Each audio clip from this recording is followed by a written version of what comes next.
বিশ্বকাপে ম্যাচ চলাকালে স্টেডিয়ামের উঁচু স্থানগুলো থেকে তীক্ষ্ণ নজর রাখছেন স্নাইপাররা। 2026 বিশ্বকাপ জুড়ে এখন অন্যতম আলোচিত বিষয় এই নিরাপত্তা ব্যবস্থা। টুর্নামেন্টের অধিকাংশ ম্যাচ যুক্তরাষ্ট্রে অনুষ্ঠিত হওয়ায় বিষয়টি বাড়তি গুরুত্ব পাচ্ছে, কারণ বিশ্বের যেসব দেশে সহিংসতার হার বেশি, যুক্তরাষ্ট্র তাদের অন্যতম।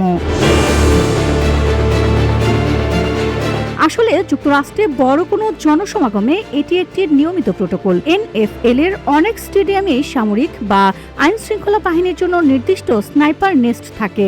সেখান থেকে উচ্চ ক্ষমতা সম্পন্ন রাইফেল হাতে প্রশিক্ষিত স্নাইপাররা পুরো দর্শক সারি এবং স্টেডিয়ামের আশেপাশের এলাকা পর্যবেক্ষণ করেন। তাদের প্রধান উদ্দেশ্য হলো সম্ভাব্য সন্ত্রাসী হামলা বা কোনো অস্ত্রধারী হামলাকারীর আক্রমণ প্রতিরোধ করা এবং জরুরি পরিস্থিতিতে দ্রুত ব্যবস্থা নেওয়া।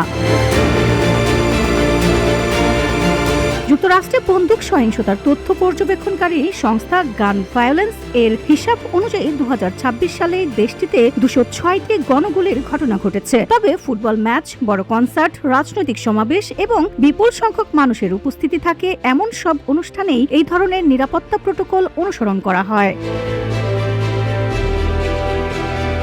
VOD Bangla news desk.